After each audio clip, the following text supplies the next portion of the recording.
Hello and welcome to Banking Transform, the top podcast in retail banking. I'm your host, Jim Marous, owner and CEO of the Digital Banking Report and co-publisher of the Financial Brand. We continue to see the rise in digital commerce based on customer adoption of innovations like digital wallets, buy now, pay later, instant payments, instant issuance of cards, and cryptocurrency. It is expected that the payments industry is primed for even more innovation in the years to come. The bottom line is investment in payments technology is needed more than ever to enable financial institutions to be more agile and future ready, delivering faster speed and scale of innovation and greater revenue. My guest on the Banking Transform podcast today is Dan Hanks, Vice President and Head of Product Development for Lending at I2C. He'll be discussing the evolving opportunities and challenges available in today's payments ecosystem. More than ever, financial institutions, fintech players, and even big tech and non-banking organizations need a deep range of payment product solutions that can support cards, mobile payments, as well as traditional lending services and buy now, pay later. These solutions require access to every major network partner, as well as value-added services such as fraud prevention, contact center support, dispute management, and even white label web and mobile apps. More importantly, these solutions must be highly configurable to enable customization at speed and scale of change today. So welcome to the show, Dan. It's always interesting for me to do research before my podcast to see the background of my guests. Much like me, your background really includes a long history of working at several traditional banking organizations before joining I2C.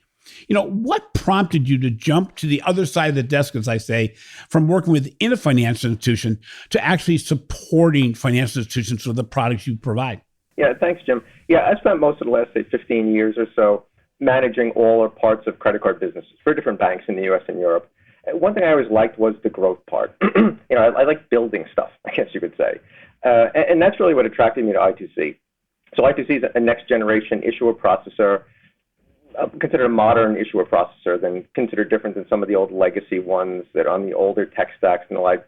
And one difference we have with our other modern competitors is that we have credit built in as a core to our platform on our single tech stack. And so it's an advantage for us. And one of the reasons that I came here was to keep building out that advantage. So, we're seeing credit growing considerably among fintechs. We see a number of smaller banks looking to self-issue, maybe who are in agent bank relationships. And, my job here is to keep building out that functionality, building out those capabilities, and keep expanding on it. So that's what attracted me here. And I've been here about a year and a half now.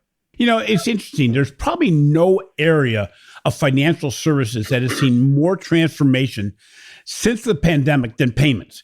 What have been some of the most dramatic changes that you've seen in the past years from the consumer perspective? Yeah, I think the two biggest changes is something we internally call the D-Suite, the digital suite. And this is really where the pandemic, I don't know if it changed things so much as it accelerated things that were already slowly happening. So one of them is just the idea of mobile banking, digital banking, and the like. So before the pandemic, certainly many people liked it and were using it, but there were others who were still in that more traditional go-to-the-branch model, right? It's just the way they'd always done it. And maybe that, base might have skewed a little bit older or something, or just people who weren't as comfortable with technology to do it. Well, then the pandemic came and the branches were all closed. So suddenly you had to be able to do it this way. And what customers found was that, it wasn't that hard. Now, there are differences in banks, and this is something banks have been challenged with. Some banks did that much better than others in terms of how they support that. But customers found that, they can do mobile, they can do digital, it works well. And even when the branches reopened, you see a lot of customers still preferring to do it that way, and therefore looking to make sure their bank has all the functionality that they need to be able to do it. So I think that's something that definitely accelerated considerably. The other one on the digital side was just how customers are making payments.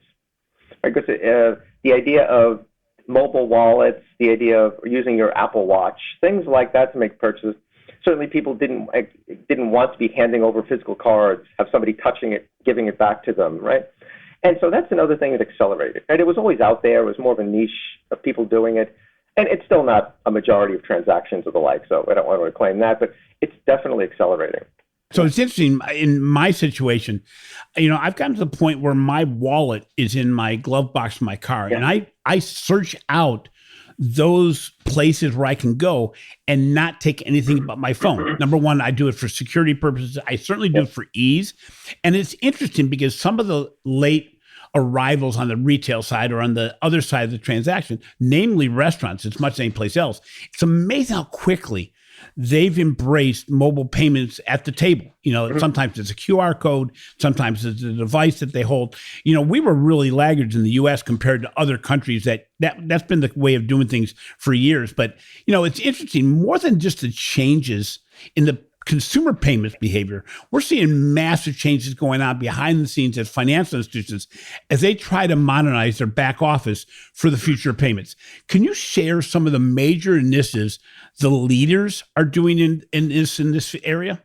Sure. I think every single large bank in the country has some sort of digital transformation project going on. Some of them call it that, some of them put a different name, but it's all sort of the same thing. And it all started at the same place. Right? They look at they're in an old tech stack, old legacy processors, mainframe style systems of what they're doing internally and the like. And they know, this isn't how you're going to succeed in the 21st century, right? We need to upgrade. We need to have better functionality. And I think the other piece for the banks is we need to be faster. It can't take 18 to 24 months to launch something new when competitors are launching it in 6 months, or maybe a fintech is launching it in 3 months, right? And that's really a piece that I think we work with a lot of large banks as well who are looking into this space to say we need to do something different here to get faster more than anything else, and to have the functionality. I mean, on the digital side, just talking about mobile payments, one thing we see very popular, something we support, is virtual card. So like as soon as a customer is approved for a credit card, you can immediately send them their card number, and they can use it online. But then we can push provision it instantly into an Apple Wallet, a Google Wallet, Samsung, Fitbit, and so forth. So literally a minute after you get approved, you could be out at the store with your Apple Watch making a purchase. And, there was a time those kind of things were just nice to have, niche things, edge cases.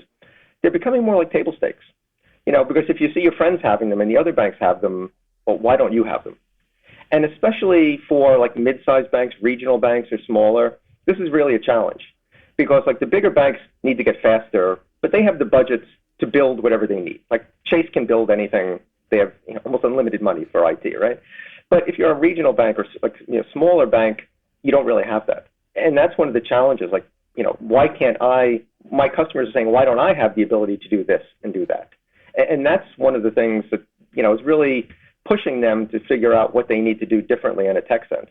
It's interesting because you talk about this ability to actually speed and scale. And we talk about that a lot in this podcast. And most institutions, Chase included, have realized that working with third-party providers who focus on the ability to build platforms and build technology that is really adjustable at speed and scale, where you can actually innovate as quickly as you can, is a major, major difference in the marketplace. I mentioned in a recent podcast that when I was in around the beginning of 2020, I was at Shenzhen, China, and went to WeBank, and I realized they said they were doing innovation at scale and at speed, whereby they can move from ideation to implementation in 14 days. Well, legacy tech stacks, you just couldn't do that. And in fact, most financial institutions still look at innovation and new introductions on an annual basis. And one of the things I go out there a lot and talk about is, guys, this is not acceptable anymore. In fact, even a month is not acceptable, and we need to change that. Well, the best way to change that is to find outside third-party providers that can provide that capability and the compartmentalized nature of it, where if you only want to change part of that product line, you can change it. And, so as we're looking at the economy slowing, how is that affecting what issuers are looking for? Yeah, I mean, and that's a big change of what we're seeing just in the last few months because of what's happening with the economy. If you go back a year ago and everyone was in growth mode, whether it's banks looking to regrow revolving balances, whether it's fintechs just adding customers and not even worrying about profitability because all that private equity and VC money was covering all the losses. It was all growth mode, right? Now you're seeing that shift back to risk management.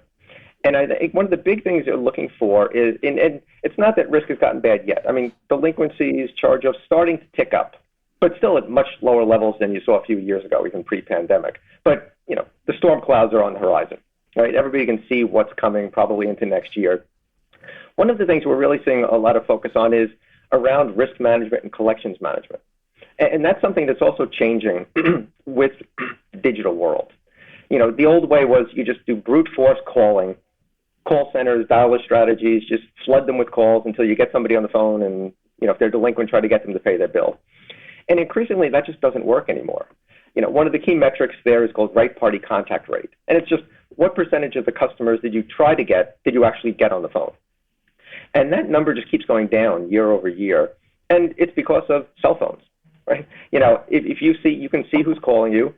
First of all, if you see it's a collector, you're not going to probably pick up. But even if it's an unknown number, you're probably less likely to pick up. Let it go to voicemail. There are also some regulatory limits about doing dialer strategies out to cell phones for collection calls. It makes it less efficient. What we're seeing across the industry now is a much greater focus on other communication channels. And this is something we support on our platform with our communication tools, but it's things like SMS, email, push notifications on your phone. We even tied into our IVR. So if you're using our call center services, when you call up, you can get a message. And it's trying to connect to ways that you can actually connect to people. And it isn't necessarily just a message of pay your bill. It could be something like, hey, we know you're having some issues. Please contact us. We can work through this with you. Right? So let the customer call you, and then maybe you have some tools. Like one thing we support are settlement workout plans. You can't pay the debt how it is now. Maybe you can restructure it and put it into a loan and pay it differently. Things like that. But, the key with collections is just somehow to connect to the customer and keep them paying, do something with them so you're getting something back. But that's another one where you really need the more modern tools because that old way of just calling people 4 times a day, it isn't working anymore. It's interesting. You just came back from Money 2020, and I've been to many events. I wasn't at Money 2020 this year, but another trend that we're seeing because of the or the transitioning economy, I guess, is that people are cutting back investments. The financial institutions are. They're trying to figure out how do they reallocate funds because they're first and foremost looking at, how do I drive the efficiency? How do I still make a profit? How do I cut costs? And it's concerning to me because a lot of areas we don't want to see cut costs. And in fact, at most of these events, you have an overabundance of sellers and a lack of commitment of buyers. And we're seeing it at every event. And that's not because people aren't interested in it. There's just not the investment level. There's not companies investing in events, but more importantly, they're cutting back investments in major technology. And I think, when you look at what you're providing more than ever, the ability to transition, to find those third-party players who can keep you at speed and scale despite a down economy, more importantly, keep you in the game during this time period so that when the economy re-energizes, and by the way, payments hasn't changed, you're going to be part of that. So are you seeing this also where it's sometimes maybe a little bit harder to convince financial institutions that you need to invest in this now so you don't fall even farther behind? I think that ties into your earlier point about more the overall capital investment of the team versus outsourcing. So I think that's what we're seeing is, internally it can be very difficult for some banks to, especially not the huge banks, maybe mid-sized banks or smaller, to get that large capital investment to be able to do it. But if you outsource, then it becomes maybe more of an operating expense, right? And if you have a vendor and somebody who can do these services at a reasonable cost for you, that becomes a lot easier over time because, you're now matching your expenses to your revenue in the future. It's not about $10 million or $100 million today, hoping that you'll get a positive ROI in 5 years with all the uncertainty that comes with the economy. So that's certainly something we see that, other banks, which might have maybe a few years ago invested themselves, looking to come to us to say, hey, how can we leverage what you've already done? Right? You've already done this investment. How can we leverage this with you? And then that's more efficient for us going forward. Another benefit you have too is that you don't have to buy the entire core back office at the same time.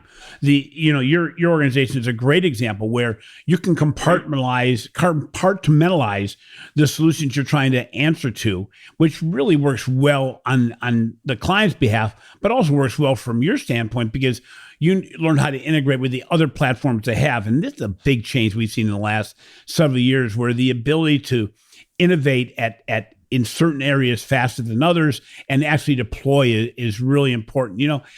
When we're, you talk about the innovation side. I was at an event, about 3 weeks ago, and the event asked the players, and they were the major financial institutions in the U.S., how many of you are working towards thinking about instant payments and rapid payments and things of this nature? And it was interesting because everybody was interested in it, but I was amazed how few really were doing anything toward that. And the overall attitude was, well, we want to see if this answers a problem. We want to see how other people innovate. We want to see where it gets deployed, and then we'll do it. Is this a real concern where organizations still have the legacy mindset of being a fast follower as opposed to being a cutting edge, maybe having a transformation and challenger mindset? No, I think it is. And, it tends to be a culture at larger banks to be more conservative.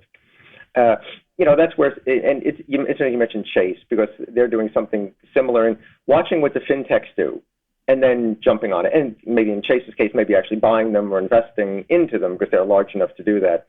But it seems like more of the innovation right now is really happening on the fintech side. And that can be product features, that can be even just segments you're looking at. I mean, we work with a number of fintechs who are really focusing more on younger customers, thin file, like less extensive credit histories, things like that, which the banks, being more conservative, sometimes overlook. And there are reasons. I mean, it's more difficult to underwrite people without a long history, but there's opportunity there. And if you get those customers young, maybe you keep them as a loyal customer going forward, right?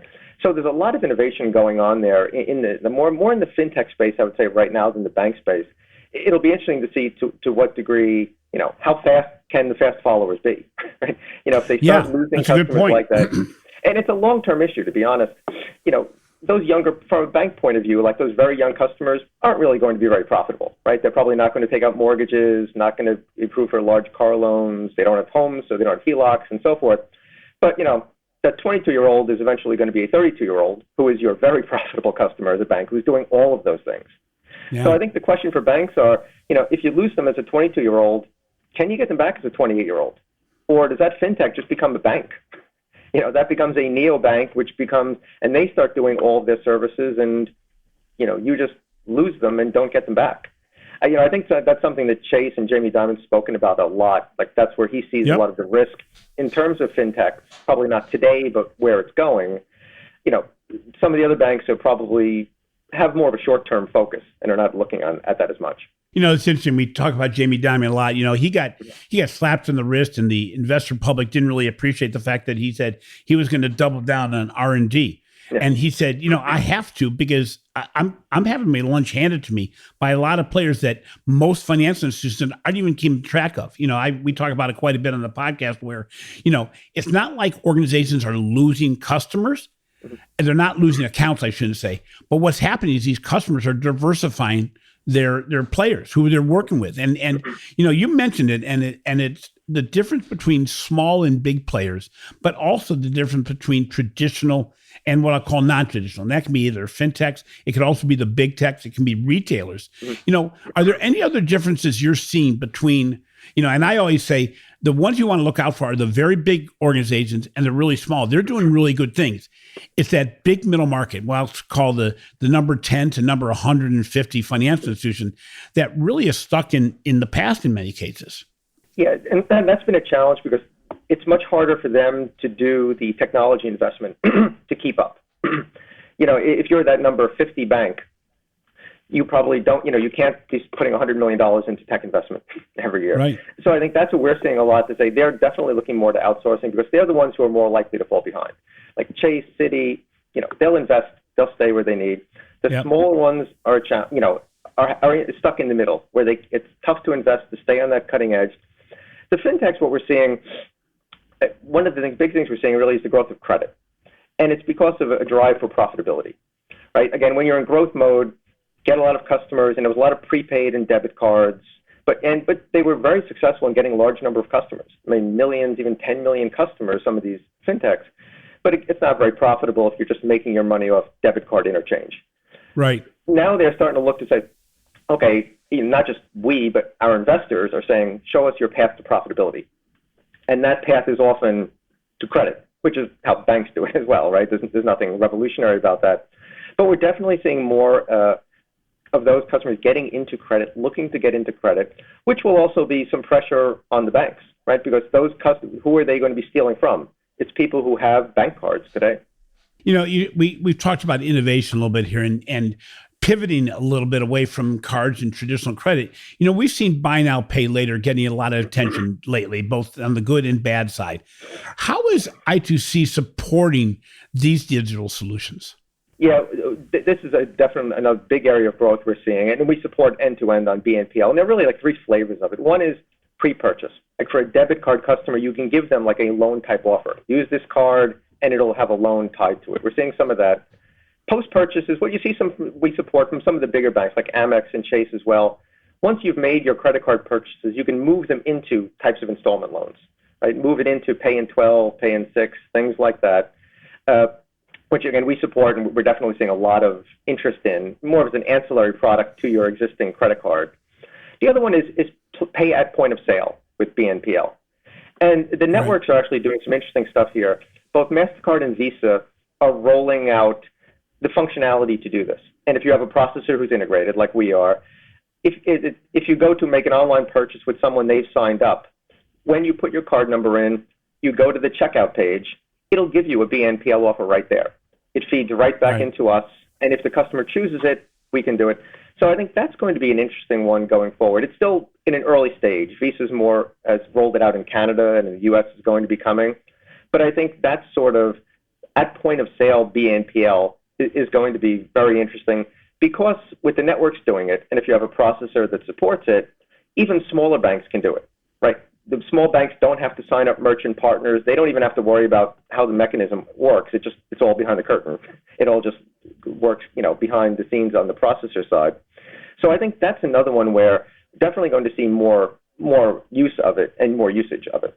It shows a great example of the integrated solutions that really make it, in many cases, easier to use credit, but also more responsibly looking at how you're making your payments. I mean, I'm not going to have to worry about a high rate loan product from a retailer anymore. I can still put it on my card and integrate it through payments over time, which is a pretty big deal. When you're buying a TV or you're buying something more valuable. And obviously the government's getting very involved, and it's going to be interesting to see what happens in the regulatory side because of people using it for everyday purchases. I don't really want to buy over time with my groceries. It's not a good idea. So, talking about not good ideas and things that are going wrong in this space, the fight against fraud and financial crime continues to grow in scale and importance as the fraudsters get better at what they're doing. How is the industry and providers like I2C working to stay ahead of this problem and that only obviously seems to be getting worse? Yeah, and there are really two parts. One sort of from the bank side, one from the issuer side, from the customer side. From the bank side, the issuer side, application fraud is increasingly an issue, right? As you get more sophisticated blocking fraudulent transactions, the fraudsters start looking at things like synthetic ID, stolen ID, things like that to do it. So you really need application fraud tools, stronger KYC, know your customer type checks up front to make sure you're not letting the wrong people in, right? And because if that happens, there's not a lot you can do about it until it's lost. So I think that's sort of the front end piece of it. On the transaction fraud, it's remarkable how sophisticated the fraudsters are. If there is one chink in the armor, they will find it. and I've been on the bank side. I've seen so many examples of that where the weirdest of edge cases, it would never even occur to you that there could be fraud here, and they found it. And we found some around pandemic fraud with that and things like that. It's like at I2C, we provide full fraud support. We even provide something we call premium fraud, where for issuers, we will actually take the fraud risk. So we'll charge them certain basis points of spend, and then that's on us to do well. And then because we have a large fraud team here that for all of our clients just analyzes all the data, runs the models, machine learning, all the cutting edge stuff to try to stay ahead of it. But there's no magic bullet. You have to you have to have a good fraud team or working with somebody who can manage this. And you just have to stay on it day after day after day because next week they'll have found something else that you're going to have to now shut down, that one flaw that you're going to have to fix, which no one knew existed. And it just never ends. I mean, there's never a point where you say, this is it, it's fixed. Now, the important thing, too, from the bank side is, good customer experience, good customer service. If there is fraud, you handle it well, you handle it smoothly. That's so you at least make it as smooth and painless as possible for the customer. But that doesn't mean there's not pain for the bank. Research found that 52% of financial institutions perceive their future operating model as basically being a full-service banking organization. What's interesting is that 32% said that they're tending to be more of a banking as a service model. And, almost every organization is talking about embedded banking. How do you see this playing out, and how does this change the way or impact the solutions you're providing at I2C? Yeah, our platform, we work with a number of banking as a service providers in the U.S. and elsewhere who actually leverage our platform to provide, especially credit BaaS services. It's definitely a growing area because you have a number of smaller fintechs or other types of companies like that who are, who don't have the experience and don't have the team to basically build up an entire credit card organization. So, our platform is pretty efficient for them to do it, but then they partner with the BaaS providers to be able to do that. So I think it's definitely a way, and I think you talk about embedded finance, this is definitely something we're going to see more there, where it's not always traditional fintechs, traditional banks, right, and so forth who are doing this. If you're a retailer, if you're someone like that who wants to get into the space, not just as a co-brand deal, but as part of your business, I think the BaaS players are a strong way to do that because you leverage that expertise. And then you can provide what you do, they provide what they do, and then we're the platform behind it that runs it. So we're seeing a lot of growth in that area. I mean, the other area we're seeing growth is agent banking. There are a lot of smaller banks have agent bank relationships, and they're not really happy with them. They don't get great products. Maybe the economics aren't great. Looking to self-issue. So that's another one where, like with our platform, it's pretty easy for a smaller bank to be able to self-issue. And we're definitely seeing more, and it's similar to that of like the smaller players trying to get more into the mainstream rather than just sitting out on the side. So whether it's very small banks, whether it's retailers, embedded finance, I think we're seeing a lot of that, where we're seeing it growing, and I think that's just going to increase. It's interesting because you keep on bringing back to the smaller financial institutions, and this is one of the major benefits of third-party providers is that the ability to buy what you need quickly and have it deployed at speed and scale. And I'll make another warning out to my listeners because it happens too often, is that you need to kind of go along with the providers and take what they're selling to get the advantages they're providing. Too often, we put stipulations on the providers that say, yeah, we want everything you have, but we can't do this and we can't do that.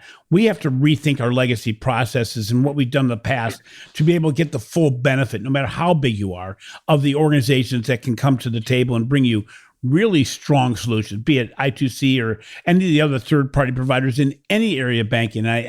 There's a little bit of a commercial there or a warning there, a disclaimer, if nothing else, to my listeners that say, listen to the providers and try to make it so that you can actually deploy it the way it was meant to be deployed, as opposed to putting stipulations that only muck it up, to say the least. So, switching a little bit and changing gears again, research found that 75% of financial institutions are exploring the relationship between digital currencies and traditional financial payment systems.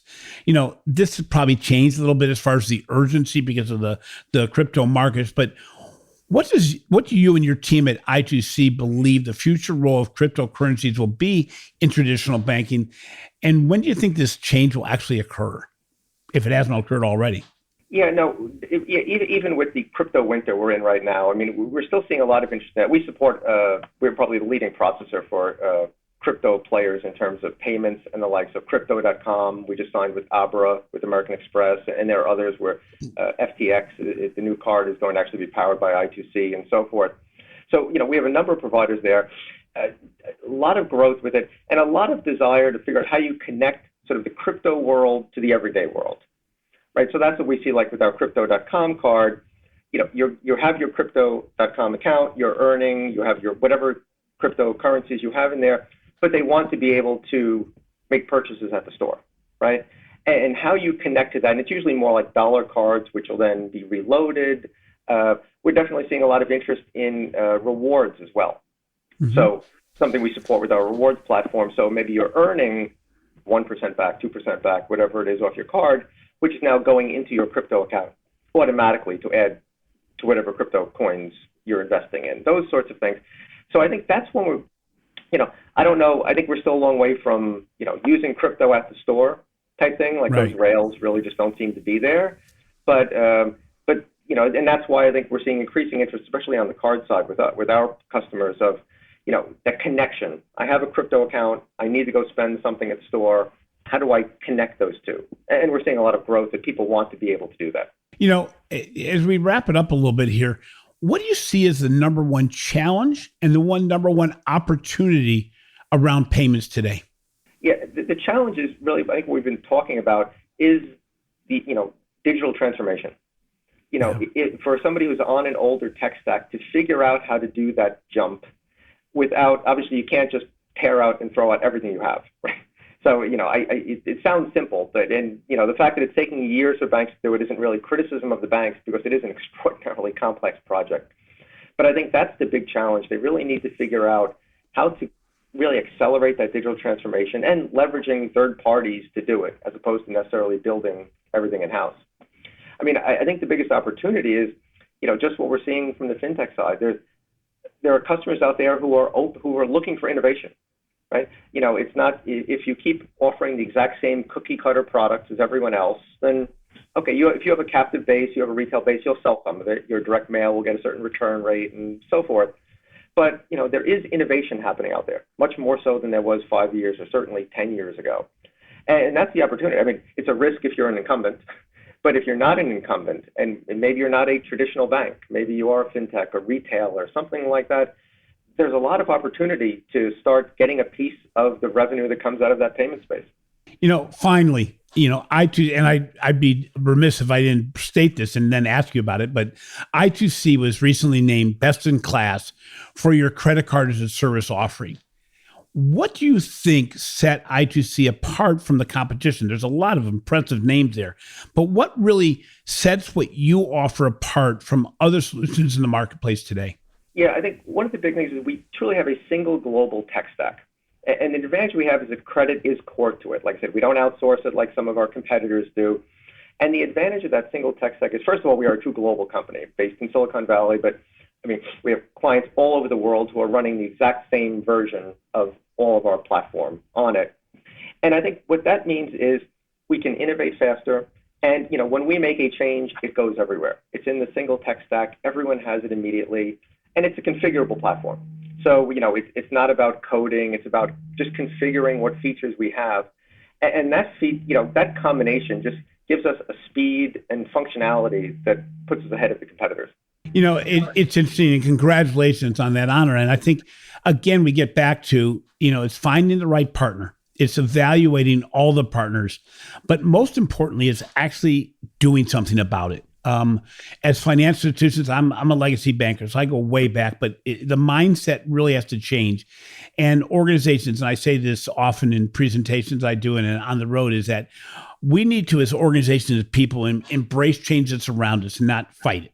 Number two, we have to manage risk and accept risk that are managed as opposed to avoided. And most importantly, we have to disrupt ourselves in our thinking process. The biggest hindrance to transformation is legacy thinking.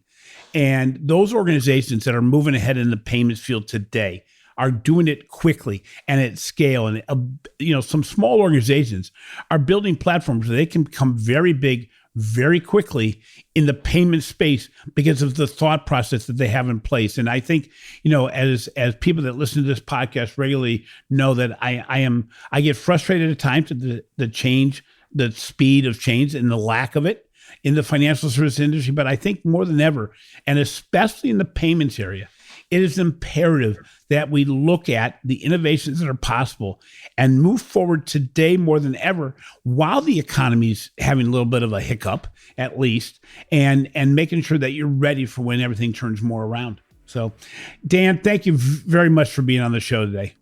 No, thank you for having me.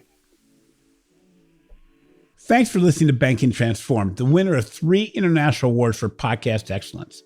If you enjoy what we're doing on this show, please take some time and give our show a 5-star rating on your favorite podcast app. Finally, be sure to catch the articles I'm writing for the Financial Brand and the research we're doing for the Digital Banking Report. This has been a production of Evergreen Podcast. A special thank you to our producer, Leah Haslage, audio engineer, Sean Roll Hoffman, and video producer, Will Pritz. I'm your host, Jim Marous. Until next time, remember, the speed of change has never been faster, and it'll never be this slow again.